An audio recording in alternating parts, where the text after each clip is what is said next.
Berjumpa lagi dalam permenungan kita edisi Jumat 15 Oktober 2021 dalam pekan ke-28 masa biasa.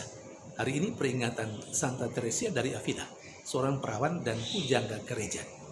Bacaan-bacaan liturgi hari ini, bacaan yang pertama dari surat Rasul Paulus kepada jemaat di Roma, bab 4 ayat 1-8, dan bacaan Injil dari Injil Lukas, bab 12 ayat 1-7. Peringatan Santa Teresia dari Avila, seorang perawan dan pujangga gereja, serta kedua bacaan liturgi hari ini mengingatkan kita semua akan pentingnya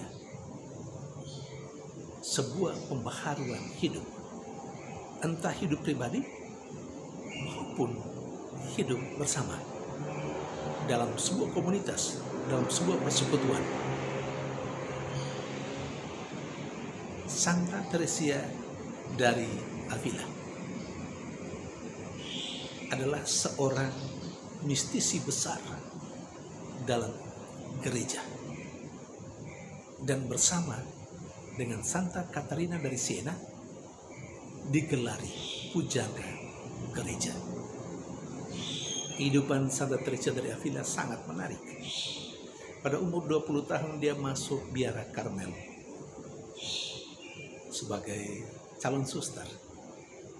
Namun dia sakit-sakit, dan dalam keadaan sakit dia mempergunakan saat sakitnya itu untuk memperdalam relasi pribadinya dengan Tuhan, untuk memahami apa sih rencana Tuhan untuk hidupnya, untuk semakin mengenal dirinya, apakah hidupnya, gaya hidupnya sesuai dengan harapan Tuhan. Lebih lagi, dalam keadaan sakit, dia menulis pengalaman-pengalaman rohaninya dengan Tuhan, dan dia menulis banyak hal yang baik yang mengandung nilai-nilai yang universal, yang sesuai dengan ajaran Tuhan, yang tidak saja berguna untuk hidup biaranya, hidup para susternya sebagai Karmelit, tetapi juga untuk kehidupan gereja secara universal.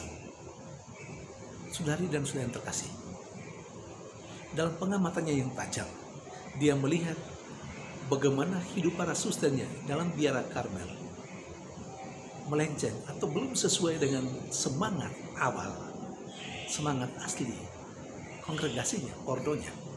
Karena itu dia berupaya supaya para susternya menghayati hidup sebagai biarawati sesuai dengan semangat ordonya yang asli. Tapi dia mendapat banyak tantangan. Namun rupanya apa yang menjadi harapannya itu sesuai dengan kehendak Tuhan, sehingga upayanya itu berhasil. Bahkan diceritakan bersama dengan Santo Yohanes dari Salib, keduanya membaharui kehidupan para Karmelit, tidak saja para susternya, tapi juga para imamnya. Saudari dan saudara yang terkasih, jadi pembaharuan yang dilakukan oleh Santa Teresia dari Avila tidak hanya sekedar supaya ada beda pada masanya dan juga pada masa lalu. Kehidupan ordonya itu tidak sama sekali, tapi memang sungguh melihat, karena memang relasi pribadinya dengan Tuhan membuat Santa Teresia mampu melihat secara visioner bahwa kehidupan di biaranya belum sesuai dengan semangat aslinya. Karena itu dia membuat pembaharuan. Jadi poinnya, membuat pembaharuan tidak hanya sekedar supaya ada beda dengan yang sebelumnya, bukan. Itu tidak penting, dan bukan itu tujuan pembaharuan. Tujuan pembaharuan adalah supaya makin dekat dengan harapan dan sesuai dengan kehendak Allah sendiri. Demikian juga yang terjadi dengan kehidupan para murid Yesus Kristus. Dalam bacaan Injil hari ini, Yesus mengingatkan para muridnya untuk hati-hati dengan ragi orang Farisi. Ragi orang Farisi, apa itu? Yakni kehidupan yang munafik, atau bahasa Injil kemunafikan kehidupan orang-orang Farisi.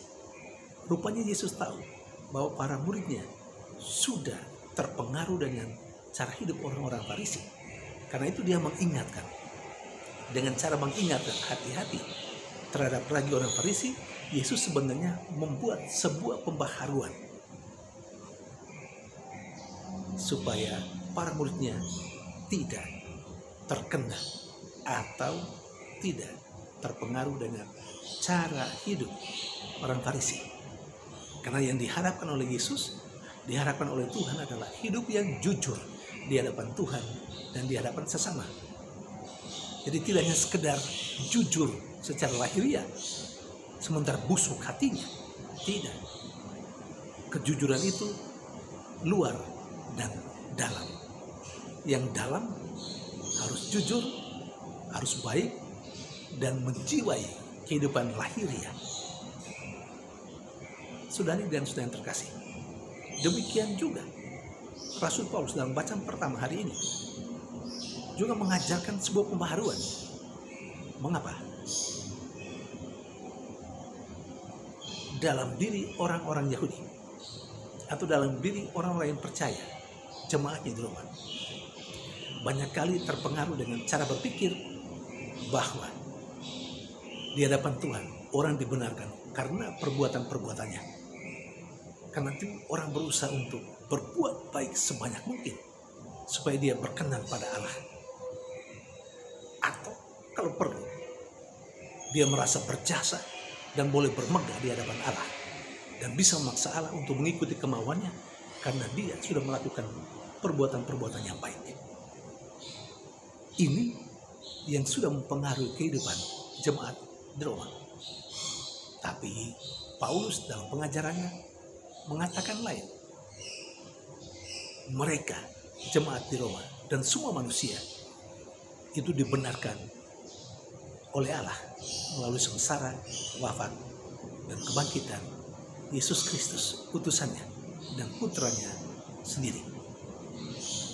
Jadi manusia itu dibenarkan tidak pertama-tama karena perbuatannya yang baik, tetapi karena Allah mencintai dan mengasihi manusia melalui Yesus Kristus putranya, oleh karena sengsara, wafat, dan kebangkitannya. Saudari dan saudara terkasih, manusia dibenarkan karena imannya. Dan hal inilah yang dihayati oleh Abraham. Karena itu Rasul Paulus kepada jemaatnya di Roma mengingatkan mereka akan Abraham, seorang tokoh iman, bapak orang beriman. Apa yang dihayati oleh Abraham adalah hidup dari iman, dan karena itu Abraham dibenarkan. Maka apa yang dilakukan oleh Abraham diperhitungkan oleh Allah sebagai sebuah kebenaran. Saudari dan saudara terkasih, apa pesannya untuk hidup kita, baik hidup pribadi maupun hidup dalam sebuah komunitas? Komunitas apa saja? Komunitas sebagai para imam, komunitas lingkungan atau wilayah, atau komunitas paroki, atau komunitas masyarakat yang lebih luas. Pesannya untuk kita,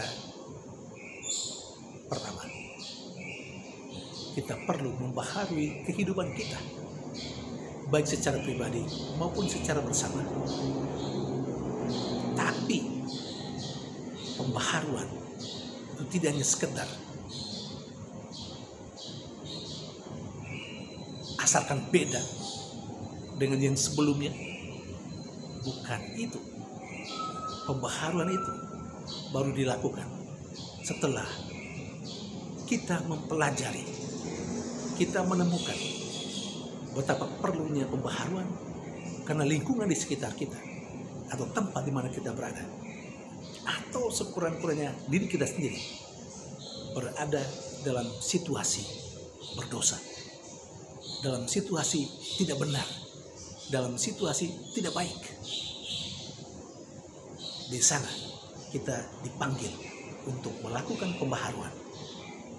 Namun sayang, banyak kali orang berpikir pembaharuan itu berarti saya buat sesuatu supaya berbeda dengan yang sebelumnya.